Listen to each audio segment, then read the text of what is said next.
السلام علیکم ورحمۃ اللہ وبرکاتہ نحمده ونصلی علی رسولہ الکریم اما بعد فاعوذ باللہ من الشیطان الرجیم بسم اللہ الرحمن الرحیم رب اشرح لی صدری ویسر لی امری واحلل عقدۃ من لسانی یفقہوا قولی۔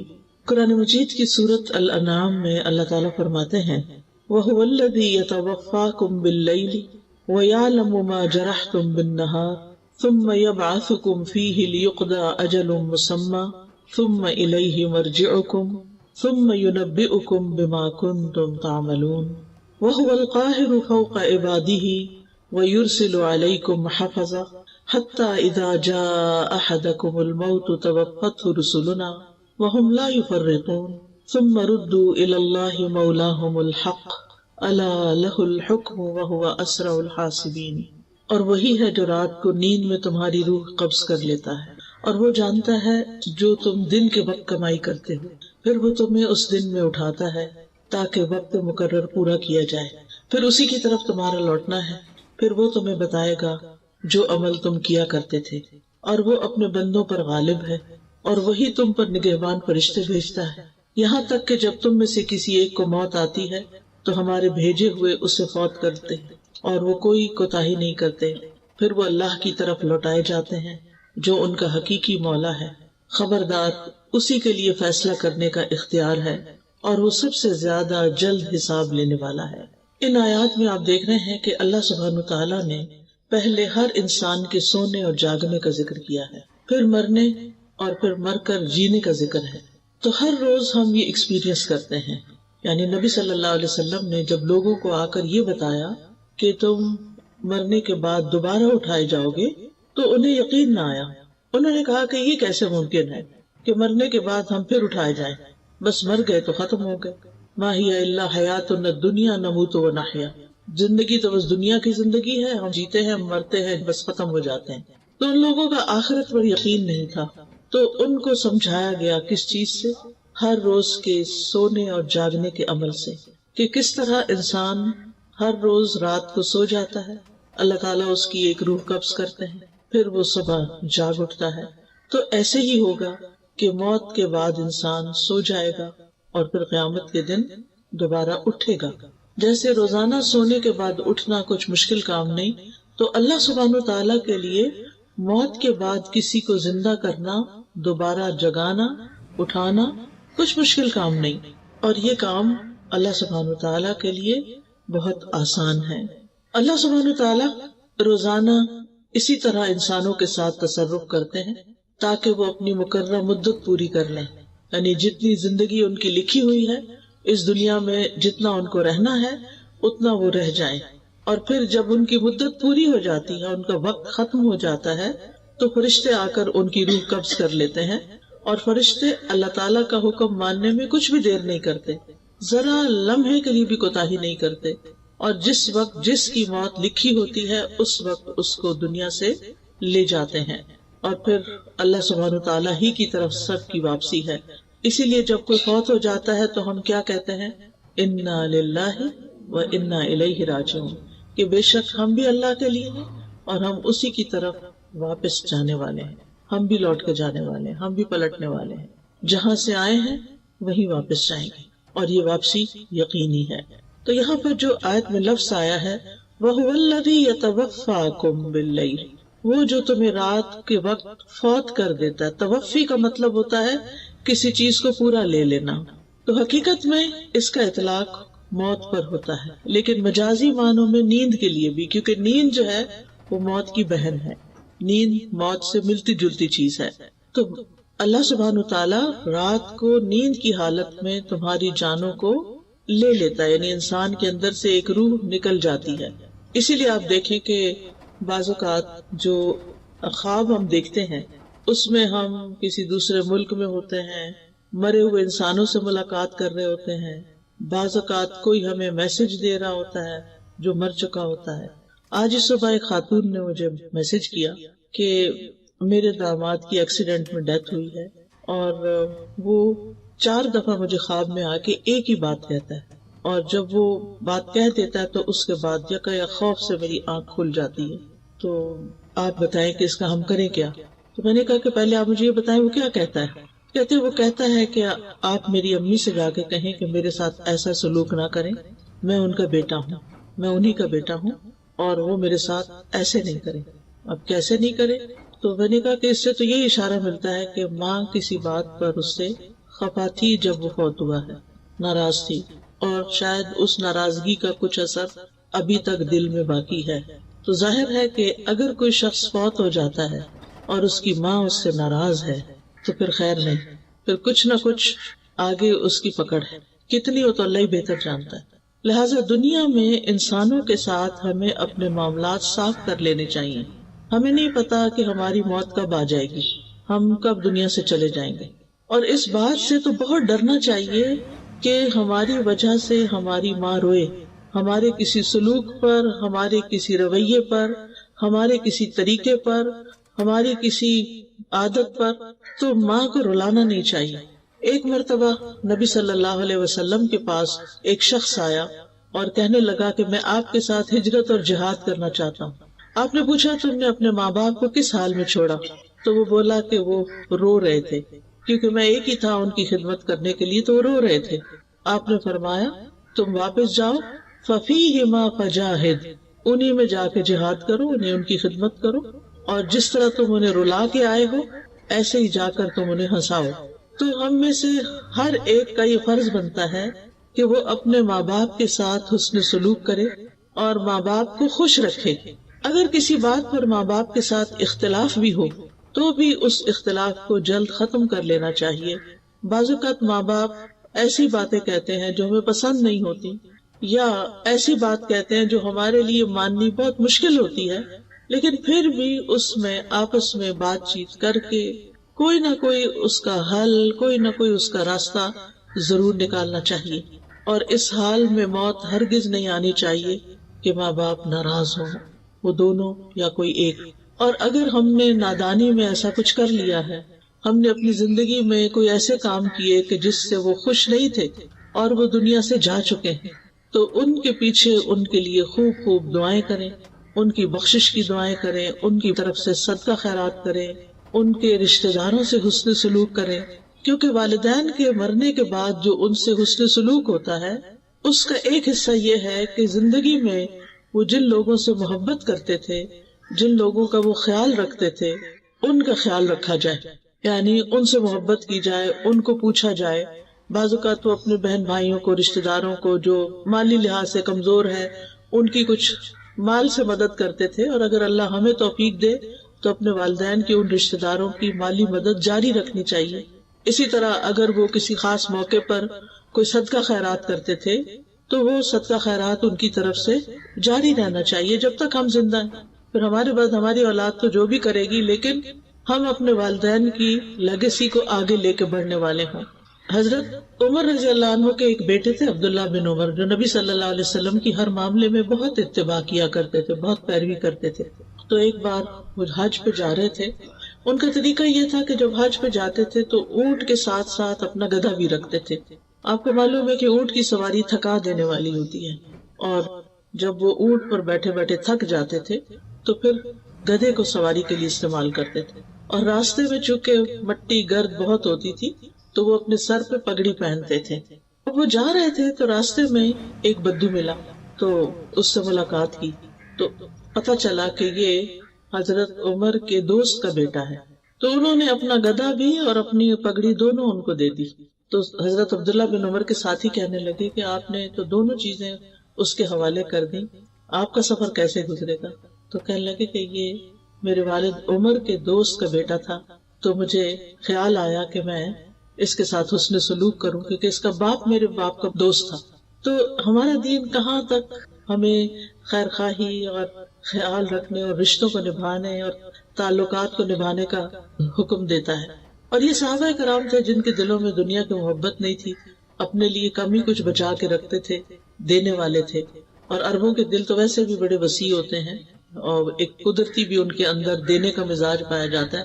لیکن اسلام نے آ کر اس دینے کے مزاج کو اور خوبصورت بنا دیا اور اللہ کی خاطر کرنے والا بنا دیا، جس کا پھر اجر ہی اجر ہے.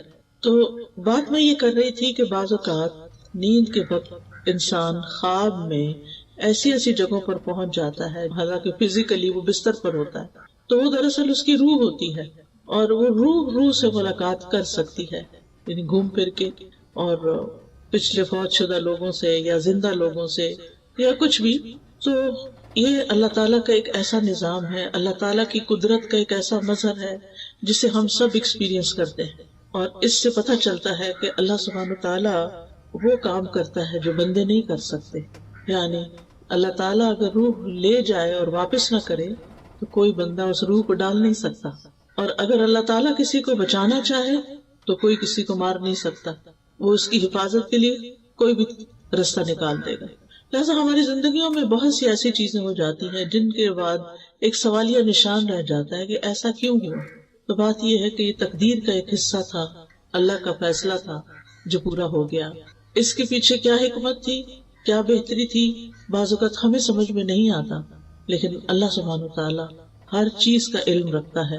قد احاط اللہ بکل شیء علما، اللہ تعالیٰ نے اپنے علم کے ساتھ ہر چیز کا احاطہ کر رکھا ہے، ماضی، حال، مستقبل سب جانتا ہے. کس انسان کے فائدے میں کیا چیز ہے اور نقصان میں کیا چیز ہے، کس کی موت جلدی آنی چاہیے اور کس کی موت تاخیر سے ہونی چاہیے، اس کا علم اللہ تعالیٰ کو زیادہ ہے. لہٰذا کبھی بھی انسان کو اللہ کے فیصلوں پر ناراض نہیں ہونا چاہیے، بلکہ اللہ تعالیٰ کے فیصلوں کو خوش دلی سے قبول کرنا چاہیے کہ رضیت باللہ ربا، میں اللہ کے رب ہونے پہ راضی ہوں. وہی پیدا کرتا ہے، وہی موت دیتا ہے، وہی رزق دیتا ہے، وہی امتحان لیتا ہے، سب کچھ اسی کے قبضہ قدرت میں ہے. پھر اس آیت میں فرمایا وَيَعْلَمُ مَا جَرَحْتُمْ بِالنَّهَارِ، اور وہ جانتا ہے جو تم دن میں مختلف کام کرتے رہتے ہو. جرح کا لفظی مطلب ہوتا ہے زندہ چیز کی جلد، اسکن جو ہوتی ہے، اور چمڑے کو کسی تیز دھار چیز کے ساتھ پھاڑ دینا، جیسے چھری، تلوار، ناخن، کچلی والے دانت، ان کے ذریعے اسکن کو کاٹنا جرح کہلاتا ہے. اسی لیے زخم کے لیے لفظ جرح استعمال ہوتا ہے، اور زخمی کو مجروح کہتے ہیں. اردو میں بھی یہ لفظ استعمال ہوتا ہے مجروح. تو یہاں مراد اس سے ما جرحتم کا مطلب یہ نہیں کہ جو تم چیرتے پھاڑتے ہو، بلکہ مطلب یہ ہے کہ جو کام تم اپنے ہاتھ سے یا زبان سے کرتے جاتے ہو. یعنی بعض اوقات انسان کے ہاتھ بھی دوسروں کو تکلیف دیتے ہیں، اور بعض اوقات زبان تو مجروح زخمی کر ہی دیتی ہے دوسروں کو. یعنی جس قسم کے بھی تم کام کرتے ہو وہ سارے اللہ کے علم میں ہیں. ثم یبعثکم فیہ لیقضی اجل مسمی، پھر وہ تمہیں نیند کی حالت میں فوت کرنے کے بعد دن میں اس نیند سے جگا دیتا ہے، تاکہ ہر شخص اپنی وہ عمر پوری کر لے جو اللہ کے علم میں اس کے لیے مقرر کی گئی ہے، اس دنیا میں اس کے لیے مقدر کی گئی ہے. تو اللہ سبحانہ وتعالیٰ نے انسانوں کی تقدیر زمین آسمان کی پیدائش سے بھی 50,000 سال پہلے لکھی. یہ اس کا علم تھا کہ وہ کیا پیدا کرنے والا ہے، اس کو پہلے سے پتا تھا، اور وہ پیدا ہونے کے بعد کیا کرے گا، یعنی کون سی چیز کیسی ہوگی، یہ بھی اس کے علم میں تھا. ایک پتا بھی گرتا ہے تو وہ اللہ کے علم میں ہوتا ہے. تو بعض اوقات میں جب کسی درخت کو دیکھتی ہوں تو حیران ہو جاتی ہوں کہ اس کے پتوں کا ہم احاطہ نہیں کر سکتے صرف ایک درخت کے. یعنی کچھ درخت اتنے گھنے ہوتے ہیں کہ جیسے بیری کا درخت ہے یا اور بھی کئی درخت ہوتے ہیں، ٹالی وغیرہ ہوتی ہے، کہ اگر ہم ان کو گننا چاہیں نا تو ہمارے دل لگ جائیں، یعنی ان کو، اور پھر بھی شاید غلطی کر جائیں. اور یہ سارے جھڑتے ہیں اور پھر زمین میں گل مل جاتے ہیں، پھر نئے پتے آ جاتے ہیں، تو سال ہر سال تک یہی کچھ ہوتا رہا. یہ سب کچھ اللہ کو پہلے سے پتا تھا کہ یہ درخت فلاں جگہ لگے گا اور اس پر ہر سال اتنے پتے آئیں گے، اس درخت کی عمر اتنے سال. ہمیں نہیں پتا ہوتا کب یہ درخت جل جائے، ختم ہو جائے، لیکن اللہ کو پتا ہے. ایسے ہی انسانوں کے بارے میں ہمیں نہیں پتا ہوتا کب کس دن کس کی موت کا وقت لکھا ہے اور وہ آ جائے، لیکن اللہ کو پتا ہوتا ہے. تو یہ اللہ تعالیٰ کا علم ہے. اور یہاں سے یہ بات بھی پتہ چلتی ہے کہ موت کا وقت مقرر ہے، وہ آگے پیچھے نہیں کیا جا سکتا. ہاں یہ ضرور ہو سکتا ہے کہ کچھ اعمال جو ہیں انسان کی زندگی میں برکت پیدا کرتے ہیں اور تھوڑے وقت میں انسان بہت کچھ کر کے چلا جاتا ہے اس دنیا سے. لیکن یہ بات یاد رکھنی چاہیے، نمبر ایک یہ کہ ہم یہاں ہمیشہ رہ نہیں سکتے اس دنیا میں، ہمیں یہاں سے جانا ہی جانا ہے، یعنی ہم میں سے ہر ایک پر موت آنی ہے. اور دوسری بات یہ ہے کہ موت کے بعد اللہ کے پاس جانا ہے، اللہ کو منہ دکھانا ہے. ثم الیہ مرجعکم، یعنی تمہارا اس دنیا میں اپنی زندگی کے پورا ہو جانے کے بعد اکیلے اللہ کی طرف لوٹ جانا ہے. ٹھیک ہے لوٹ جانا ہے، پھر کیا ہوگا؟ ثم ينبئکم، پھر وہ تمہیں بتائے گا، بما کنتم تعملون، جو کچھ تم کرتے رہے. ہم میں سے ہر ایک کو سوچنا چاہیے وہ کیا کر رہا ہے اپنی زندگی کے ساتھ. کیا وہ جو کچھ کر رہا ہے وہ اللہ تعالیٰ کی پسند کے مطابق ہے یا اللہ تعالیٰ کی ناراضگی کے مطابق؟ ہم بعض اوقات بڑے اچھے اچھے کام کر رہے ہوتے ہیں لیکن اس سے ہمارے دل میں کبھی بھی یہ خیال نہیں آیا کہ یہ ہم اللہ کو خوش کرنے کے لیے کر رہے ہیں. ہم کر رہے ہیں کیونکہ ہمیں اچھے لگتے ہیں وہ کام، ہمارے دل کو اچھے لگتے ہیں، ہمارے نفس کے مطابق ہوتے ہیں، ہمارا پیشن ہوتے ہیں، وہ اس لیے ہم کر رہے ہوتے ہیں. لیکن ہم میں سے ہر ایک کو سوچنا چاہیے کہ جو کچھ بھی وہ کر رہا ہے وہ کس کے لیے کر رہا ہے اور اس کا بدلہ وہ کس سے چاہتا ہے. ثم ينبئکم بما کنتم تعملون. اب یہ جو بتایا جائے گا نا تو اس سے پتہ چلتا ہے کہ ہم میں سے ہر ایک اپنا نامہ اعمال دیکھے گا، اور جب دیکھے گا تو پکار اٹھے گا، ما لهذا الكتاب لا يغادر صغيرة ولا كبيرة الا احصاها. اس کتاب کو کیا ہو گیا ہے کہ اس نے نہ کوئی چھوٹی بات چھوڑی ہے نہ کوئی بڑی، مگر اس کو گن گن کے لکھ لیا ہے، شمار کر لیا ہے. مثلاً اگر ایک انسان کو جھوٹ بولنے کی عادت ہے اور وہ زندگی میں 1000 جھوٹ بولتا ہے تو صرف جھوٹ نہیں لکھے ہوں گے بلکہ جھوٹوں کی تعداد بھی لکھی ہوئی ہوگی، کتنے 1000 جھوٹ بولے اس شخص نے. اور اسی طرح باقی اعمال بھی، اتنی رکعتیں اس نے پڑھی، اتنے قرآن کے حرف پڑھے، کیونکہ ہر حرف پہ 10 نیکیاں ملنے والی ہیں تو وہ حروف بھی گنے ہوئے ہوں گے. ایک ایک ذرہ جو ہے اس کا بدلہ ہے. قرآن مجید میں آتا ہے ان اللہ لا یظلم مثقال ذرۃ وان تک حسنۃ یضاعفها ویؤت من لدنہ اجرا عظیما. اللہ کسی جان پر ایک ذرے جتنا بھی ظلم نہیں کرتا، ایک ڈاٹ جتنا بھی، ڈاٹ بھی بڑا ہوتا ہے، ذرہ اس سے بھی چھوٹا ہوتا ہے، اور اگر وہ ذرہ نیکی کا ہو تو اس کو وہ کئی گنا زیادہ بڑھا دیتا، ملٹی پلائی کر دیتا ہے اور اپنے پاس سے اجر عظیم عطا کرتا ہے. یہ ہے ہمارا رب اللہ الرحمن کہ جو ہماری نیکیوں کی اس قدر قدردانی کرتا ہے کہ بڑے اعمال تو اپنی جگہ لیکن چھوٹا سا عمل بھی وہ قبول کرتا ہے، وہ چھوٹے سے عمل سے بھی راضی ہو جاتا ہے. اور اگر خلوص کا ذرے جتنا عمل بھی ہو تو اس کو بھی اللہ سبحانہ تعالیٰ بہترین اجر سے نوازے گا. وَيُؤْتِ مِن لَّدُنْهُ أَجْرًا عَظِيمًا. یعنی اللہ کے پاس تو بہت کچھ ہے، اس کے خزانے تو بہت وسیع ہیں، لہٰذا وہ اپنے پاس سے انسان کو اجر عظیم عطا کرے گا. یہ اللہ کا فضل ہے، یہ اللہ کی رحمت ہے.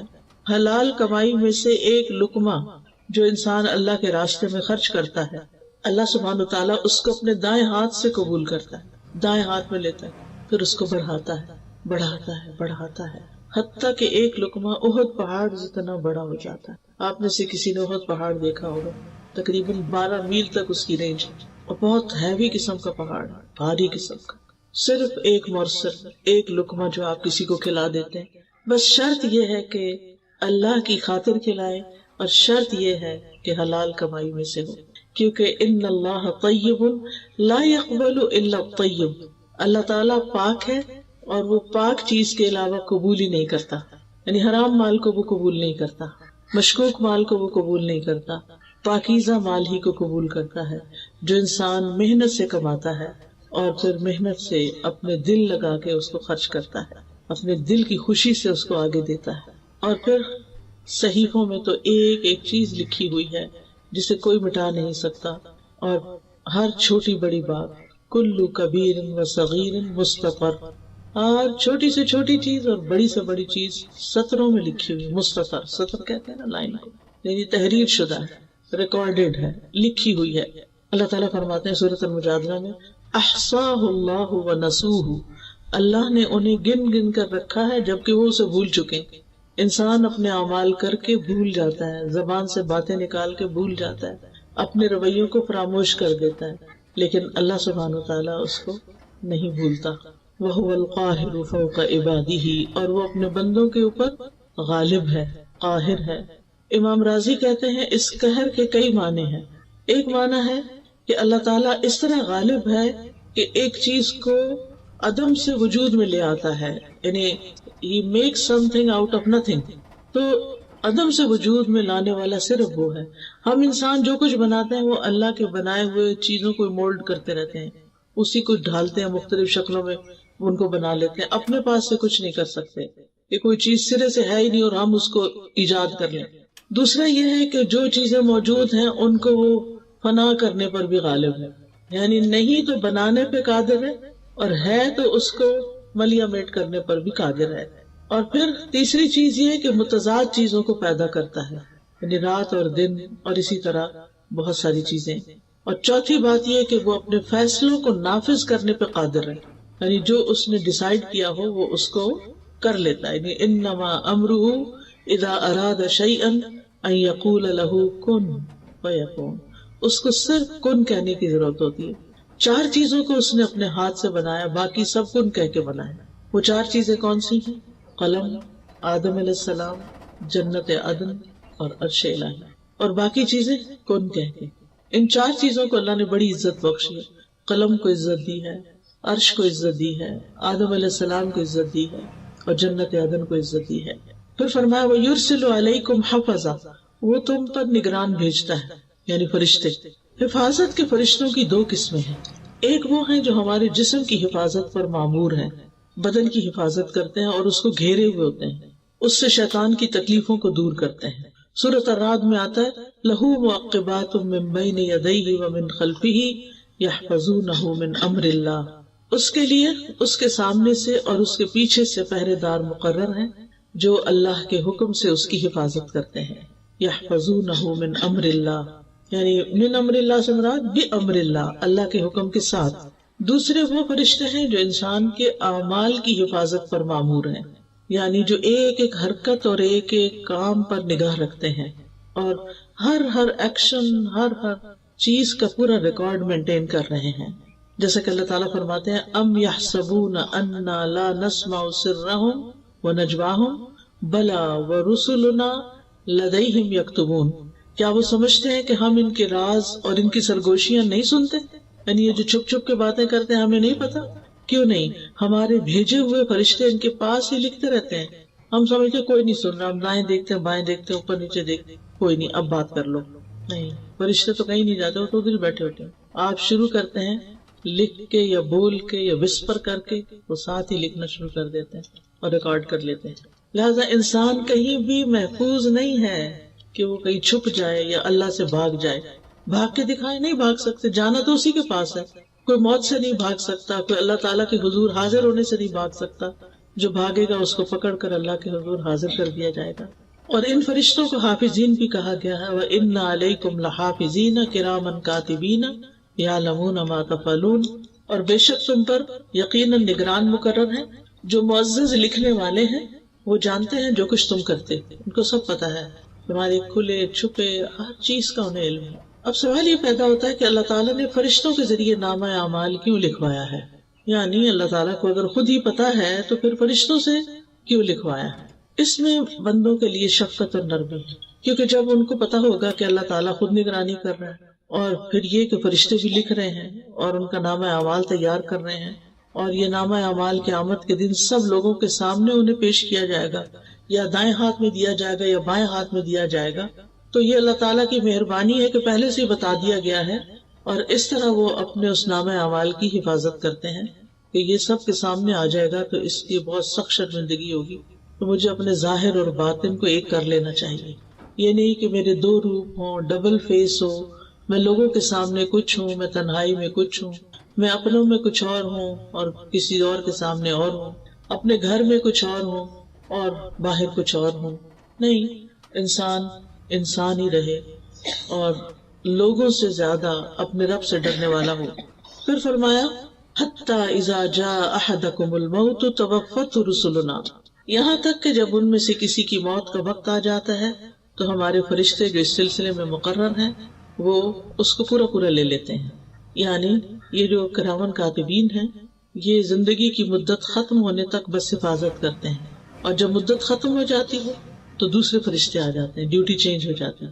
یہ فرشتے چلے جاتے ہیں ہمیشہ کے لیے واپس، اور وہ فرشتے آتے ہیں جنہیں انسان کو فوت کرنے کا کام دیا گیا، وہ فوراً حاضر ہو جاتے ہیں، اور ان کا سردار ملک الموت کہلاتا ہے. جب موت کا وقت آتا ہے تو فرشتے دور تک حد نگاہ نظر آنے لگتے ہیں انسان.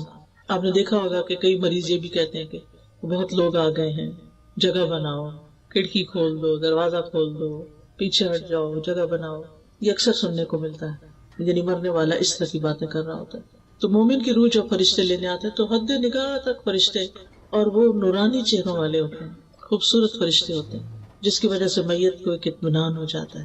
پھر ملک الموت آتے ہیں اور وہ فرشتوں کے سردار ہیں جو موت کا کام کرتے ہیں، اور وہ اس کے سرہانے کے پاس بیٹھ جاتے ہیں اور کہتے ہیں یا ایتھا النفس المطمئنہ ارجعی الی ربک راضیۃ مرضیہ فادخلی فی عبادی وادخلی جنتی ایھا الروح الطیب اخرجی من جسد طیب، اے پاک روح، پاکیزہ جسم سے باہر آ جاؤ۔ اور وہ روح ان کے کہنے پر ایسے باہر آ جاتی ہے جیسے پانی کا قطرہ کسی بوتل میں سے باہر نکل جائے، آسانی کے ساتھ، کیونکہ اس کو رب کی ملاقات کی بشارت مل چکی ہوتی ہے کہ رب راضی ہے تم سے، تو وہ خوش ہو جاتی ہے کہ اب آگے مشکل نہیں ہے، اب جانا چاہیے۔ پھر اس کو دنیا سے زیادہ آخرت کی محبت لگ جاتی ہے۔ تو ایسے بندے سے اللہ تعالیٰ بھی ملنا چاہتا ہے جو اللہ کی ملاقات کی خواہش رکھتا ہو۔ ابن عباس کہتے ہیں کہ بہت سے فرشتے ملک الموت کے معاون ہیں، لہٰذا جو ہی روح نکلتی ہے تو ملک الموت روح نکال کے لے کے فوراً فرشتوں کے حوالے کر دیتے ہیں۔ پھر وہ جو نیک شخص ہوتا ہے اس کے لیے جنت سے کفن آتا ہے، روح کے لیے الگ کفن ہوتا ہے، اور جنت کی خوشبو حنوت بھی لاتے ہیں، اس کا نام حنوت ہے، حانون واو توئے، تو وہ اس خوشبودار کفن میں اس کی روح لپیٹتے ہیں اور اس کو لے جاتے ہیں فوراً، یعنی فرشتے اس کو لے کے آگے چل پڑتے، آسمانوں کی طرف جاتے ہیں۔ جہاں جہاں سے فرشتے گزرتے ہیں اس روح کو لے کر، تو فرشتوں کا کوئی بھی گروہ جو راستے میں نظر آتا ہے وہ پوچھتا ہے کہ یہ کون پاکیزہ روح ہے، یعنی اس کی خوشبو کی وجہ سے اور اس کے احترام کی وجہ سے تو پتہ چلتا ہے کہ یہ تو فلاں، جو دنیا میں اس کا سب سے اچھا نام تھا، عزت سے جس نام سے اس کو بلایا جاتا تھا، اس نام کے ساتھ بتایا جاتا ہے کہ فلاں کی روح جا رہی ہے، حتیٰ کہ وہ پہلے آسمان تک پہنچتی ہے۔ پھر وہ دروازہ کھٹکھٹاتے ہیں، پھر وہ پوچھتے ہیں کہ کون ہے، تو بتایا جاتا ہے کہ فلاں کی روح ہے، پھر اس دروازہ کھول دیا جاتا ہے، اور کرتے کرتے اس طرح 7ویں آسمان پہ پہنچ جاتی ہے، علیین، اعلیٰ علیین میں پہنچ جاتی ہے۔ تو بہرحال دنیا میں جسم کو نہلایا دھلایا جاتا ہے اور پھر قبر میں لٹایا جاتا ہے، اور پھر اس کی روح واپس آتی ہے اس کے جسم میں، اور پھر حساب کتاب ہوتا ہے۔ وَهُمْ لَا يُفَرِّطُونَ، اور وہ روح نکالنے میں کوئی کمی نہیں کرتے، یعنی وقت مقرر سے پہلے نہیں جاتے اور موت کا وقت پورا ہونے کے بعد تاخیر نہیں کرتے، یعنی اپنی ڈیوٹی پرفیکٹلی انجام دیتے ہیں، کوئی کوتاہی نہیں کرتے، نہ پہلے جاتے ہیں نہ لیٹ جاتے ہیں، عین ٹائم پر۔ اور پھر یہ بھی معنی کیا گیا ہے کہ روح کو اس کے مقام تک پہنچانے میں کوئی کمی نہیں کرتے، اگر وہ اعلیٰ علیین سے تعلق رکھتا ہے تو وہاں لے جاتے ہیں اس کو، اور اگر کوئی برا انسان ہے، بدکار انسان ہے، تو اس کو سجین میں بھی لے جاتے ہیں، کیونکہ آسمان کے دروازے ایسے لوگوں کے لیے کھلتے ہی نہیں، اور ان کو پٹخا مارا جاتا ہے اور سجین میں ان کی روح جاتی ہے، اور سجین ایک قید خانہ ہے۔ سجین کے بارے میں عام طور پر لوگوں کے اندر غلط فہمی پائی جاتی ہے۔ اس میں ہم دیکھتے ہیں کہ علماء جو ہیں سجین کے 2 معنی کرتے ہیں، ایک تو وہ جو قرآن مجید میں آتا ہے کلا ان کتاب الابرار لفی علیین، اور پھر اسی طرح لفی سجین جو برے لوگوں کا نام اعمال ہے۔ اس کا معنی کیا ہے کہ فجار کے برعکس نیک لوگوں کی کتاب یا نامہ اعمال جو ہے وہ علیین میں رکھا جاتا ہے۔ قال الاعمش عن شمر بن عطیہ عن ہلال بن یساف قال سأل ابن عباس کعبا، ابن عباس نے کعب رضی اللہ عنہ سے سوال کیا، وانا حاضر، اور میں اس وقت وہاں خود موجود تھا، ان سجین، سجین کے بارے میں، قال ہی الارض السابعۃ، کہ یہ 7ویں زمین ہے، وفیہا ارواح الکفار، اور اس میں کفار کی روحیں ہوتی ہیں، وسألہ عن علیین، اور ان سے علیین کے بارے میں بھی پوچھا، فقال ہی السماء السابعۃ، تو انہوں نے کہا کہ یہ 7واں آسمان ہے، وفیہا ارواح المؤمنین، اور اس میں مومنوں کی روحیں ہیں، وہکذا قال غیر واحد ان السماء السابعۃ، کہ وہ 7ویں آسمان میں ہے، یعنی علیین کہاں ہے؟ 7ویں آسمان میں، اور وہاں علیین ایک طرح سے سمجھو جنت ہی ہے۔